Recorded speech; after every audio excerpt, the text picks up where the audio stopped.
Jirra jirtu kabajamtootaaf jaalatamtoota kiyya jaalatamoo haantanaatiifis immoo qophiiwwan ajaa'ibsiisoo ta'ee fi oduu addaatiin gabaadha isiniif dhiyaaddeetiin jira. Guyyaa haantanaa immoo barreeffama namoonni lamaan keenya jajjabaan barreessan irraa namoota lama qabadda isinii dhiyaaddeetiin jira. Dhiyeenya kana akkuma waliin beekaa jirrutti murteenii fi akkasumas wal mormii haala jimaala jidduutti mudateen ulamaawwan godinaalee Oromiyaa garaagaraa wal mormaatii jiran. Wal mormii kana irratti ni ilaalchise guyyaa haantanaa immoo anis akka mataa kiyyaatti ulamaawwan lama jajjabaa kan ta'an Ustaaz Anas Muhammadii fi akkasumas Ustaaz Jaafar Bayaan barreeffama isaan barreessan kan ajaa'ibsiisoo ta'e waliin walitti deebineetii jirra. Garuu immoo jarri lameen kun maal jaanitti barreessan kan jedhu hanga xumuricha qophichaatti afaan tursiisaa isaanis hin jaamu. Akkuma seentaniin chaanaala keenya dabalatuuf laayikii fi sheer sabiskiraayib godhuus hin dagatinaan isiniin jechuu barbaada. Garuu ustaazonni kunneen barreeffama isaan barreessan keessaa barreeffama Jaafar Bayaan yaada isaatiin walitti qabeetii dhiyeesse. Jaafar Bayaan faayidaan jimaadhaa dhibbaa fi takka jechuudhaan faayidaa jimaa guutuu isii mul'iseeti jiran. Warroonni jimaan haraam yoo maraafuu deebisaa guddaa jeetiin yaada jechuun Ustaaz Jaafar Bayaan barreesse. Barreeffama isaa kana keessatti akkana jechuudhaan yoo barreessu namni jimaa qabamu ijoolleen isaatis yeroo hundaa'uu barnootaafis akkaan yaaddi jechuun yeroo lammaffaa irratti namni jimaa qabamu inumaa'uu hin dadhabuunis hin muku jechuudhaan barreesse. Kana itti aansuunis immoo yeroo hundumaa'uu namni jimaa qabamu ijoollee isaa akkaan barnootaas tamsaasisaa akka isaan barnoota barataniifis ni kakaase jechuun dubbate. Namni jimaa qabamu darasaa ta'us nama hojii mootummaadhaa ta'us hojii isaa sun akkaaniif jijjiiramtu yaada jechuun dubbate. Kanaan alattis yoonii fi gurguranis irraa guuree gurguree maallaqaas irraa ni arganna jechuun dubbate. Haaluma kanaatiinis immoo jimaan faayidaan isaa hedduudha jechuudhaan barreeffama isaa keessatti ibseeti ture. Namni jimaa qabamu yeroo hundumaa'u nama giseenif irraas nama gammadaadha. Yeroo hundumaa'u namni jimaa kana qabamu namaanis waliis hin lolu. Ganama taa'eeti jabanaa godhaa qaamni isaa hundinuu jajjabaadha. Yeroo takkaas qinxaa'ee lafa dajee hafuura hin baaftu jechuun Ustaaz Jaafar Bayaan barreesse. Misoomaaf yooniif ka ta'u ta'ee akka ajaa'ibaattis nama misooma isaatis duratti akka deemu yaadu jechuudhaan dubbate. Barnoota isaa keessatti yooniif nama baratu ta'es barnoota akkaan ajaa'ibsiisoo ta'es ni barata jechuudhaan dubbate. Garuutuu immoo jimaan faayidaan inni qabu kan kanarra hedduu kan hin beeknetu jechuun Ustaaz Jaafar Bayaan haala ajaa'ibsiisoo ta'e dubbate. Namni jimaa qabamu yeroo hundumaa fayya qabaa, yeroo hundumaa bakka fedhe dhaquus jabaata jechuun dubbata. Namni jimaa qabamu yeroo matakkaa'u immoo hin rakkatu hin yaaddaa'us jechuudhaanis dubbatee jira. Kana qofaas osoo hin taane namni jimaa qabamu namaanis wal hin dhabu. Gaafa aares aarusaatis of guutuutu fixata jechuudhaan hojii eebiseetii jira.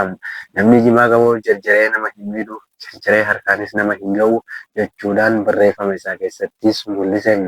Namni jimaa qabamu yeroo hundaafuu taanaan wayita namni itti dubbatus dubbii namaa dhaggeeffatee suuta mirqaanaan gammachuudhaan namatti dubbataa jechuun Ustaaz Jaafar Bayaan fuula miidiyaa isaa irratti barreesse. Namni jimaa qabamu yeroo takkaafuu taanaan warra isaatiin akka carraatis ta'ee waliif hin dhabu jechuun dubbate. Namni jimaa qabamu yeroo hundaafuu gaafaanii bira koon dhuftees nama hundaa'u dura bu'eetii mala dhooyinaa akkam jenna jeetiin ta'ama. Namni hojjetaa mootummaadhaa ta'es hiditaayee wayita qabametti hojiin isaa sun akka ijaamtuufi fi misoomni isaa sun akkaaniif bira duraatitti deemuuf yaada malee waan bira gonkumaa taa'ee hin yaadu jechuudhaan barreeffama isaa keessatti barreesse. Kana qofa osoo hin taane namni gaafaanii fi jimaa qabamee yaanni inni yaaduu fi yaanni biraa garaagara jechuun dubbatamu. Namni gaafaaniif jimaa qabamee yooniif taa'utti jiraates afata kana maaliin godhaa, afata kana eessaan dhagaa, gaafa kana maaliin hojjedhaa, gaafa kana maaliin hojjedha jechuun hojii isaa irrattis karoorsee dheeresseetti deema jechuun Ustaaz Jaafar Bayaaniin.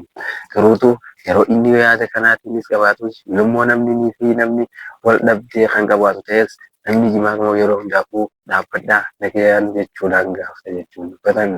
Namni jimaa qabamu hundinuu immoo yeroo tokko tokko osoo hin taanes wajji kolfee si wajjinis gammadee bashaasheetiif jiraata jechuun dubbatan.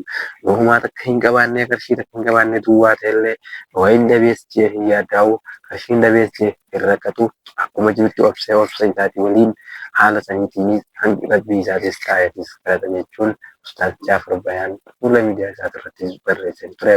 Ijoollee isaa yeroo hundaa ganamaa kaasee haadhaatii gara barnootaa deemaa jechuun barnoota irrattis ajaja jechuun faayidaa jimaa haala kanaan itti himaa kan jiru kun Ustaaz Jaafar Bayaaniin yeruma hundaafuu jechuudhaan wayita namni keenya rafutti ganamaas inuma hin rafu wayita namni keenya kana biraa deemuuf takka immoo yaada biraa qabaatu hundinuu namni jimaa qabu yookiin jimaa qamaa bulees ganamaan ka'ee gara hojii isaatti qajeelee hojii isaa sun waan hojjete waan beekuuf deebi'ee gara hojii iddoo barbaachisaa ta'etti deemee hojjeta jechuun dubbatan. Halkan kana immoo namni qamaadhaa bulee ganama immoo ganamaan ka'eeti gara hojii isaatti deema akkuma jimaa san qabeen hin rafu jimaan haala kanaafuu faayidaa guddaa qaba jechuun Ustaaz Jaafar Bayaan fuula miidiyaa isaa irrattis barreeffama dheeraa barreesse. Kana qofaatis osoo hin taane biyyoonni garaagaraa jimaa akkaan jaalatan jimaan dhukkuba adda addaatiifis dawaadha. Jimaan waan adda addaatiifis dawaa ta'uu isaa wayita mul'isutti haaluma kanaanuu nama jimaan haraam jiru naan ajaa'iba jechuudhaan Ustaaz Jaafar Bayaan haala kanaan dheeressee barreesseetii jira. Kan kanatti aananiin immoo Ustaaza keenya jaalatamaa kabajamaa Ustaaz Anas Muhammad Idrisiin akkana jechuudhaan fuula miidiyaa isaa irratti barreesseetii ture.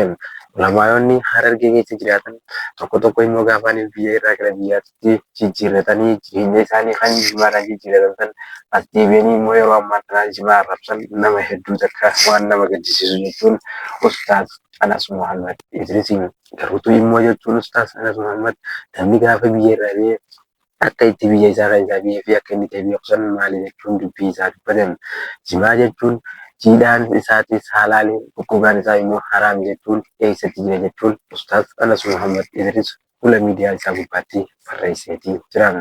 Osooniif kana qofa hin taane jimaa quncee isaatu faayidaa qaba. Quncee isaatu ala ergamaa kan jiidhaa fi goggogaanii fi hojii isaatu biyya alaatti ergamee galii achirraa as galuun biyyattii keessatti namni itti gargaaramee namoonni hedduun ittiin jiraachaa jiran waan ta'eef jimaan akkamiin haraam ta'a jechuun Ustaaz Anas Muhammad Idrisiin namoonni tokko immoo waan jimaan faayidaa hin qabneetti ilaalaniiti waanuma jimaadhaanis gurgurtatanii biyya alaa ergataa seenanii harkuma isaaniitiin armaan duratti kan ergaataa turan amma immoo jimaa waakkatan jechuun Ustaaz Anas Muhammad Idris ulamaawota Harargeetiif dhaamsa akkana jedhu wal duraa duubaan dhaameetii jiran.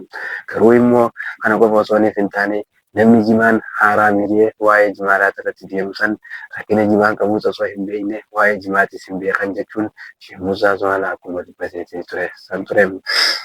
Ustaaz Anas Muhammad Idris maamarsa ajaa'ibaatiin kan dubbii isaa teessite fi teessanii loltanii anis lola keessan eeggan jechuun ani kan nagaya taa'uudhaatti jirus dubbitti na kaaftan hanga callisee taa'utti jirus lafaayis na kaaftan ani immoo dubbii sin fadhu nagayaan fadhaa lolaas sin fadhu jechuun Ustaazni keenya jaalatamaa fi kabajamaan Anas Muhammad Idris dhaamsa haala kanaan fageessee dubbateeti. Garuutu immoo osoo nuti cal jennee taa'aadhaatiin jirru jimaan haraamii kan jechaa turan shaatii yeroo hedduu biyya keenya keessa ture irra immoo haraamii warri jiru akkamiin dubbachuun kunuunsa jechuun Ustaazni keenya Ustaaz Anas Muhammad Idrisiin qophiiwwanoota keenya kan yeroo ammaa tanaa dhiyeessinee irratti Ustaazota keenya jajjaalamaa tamaa fi kabajamaa Ustaaz Jaafar Bayaanii fi Ustaaz Anas Muhammad Idris irraa garuu immoo Ustaazonni kun lameen wanni isaan barreessan kan akka nama ajaa'ibsiisu ta'us garuu taatee takka hin arginu. Hojiiwwanoota akkanaa kana irratti yeroo ammaan duraatii fi sulamaa wanni Harargee waa'ee jimaata irra nama haaraa mi'aawu as qopheessaa jechuun kan dubbachaa turan amataan deddeebiidhaan dubbiin hawwuu haara inni haara irraa lufuu eegallaan taateen kun immoo isaanis ajaa'ibsiise akka isaan gadi bahanii dubbachiisan taasiseeti jira. Gatomorja qophichaatti kan nu daawwattan galatoomaa isin jaa chaanaala keenya akkuma seentaniin immoo laayikii fi sheer sabskiraayib godhuu hin dagatinaa isin jennaan.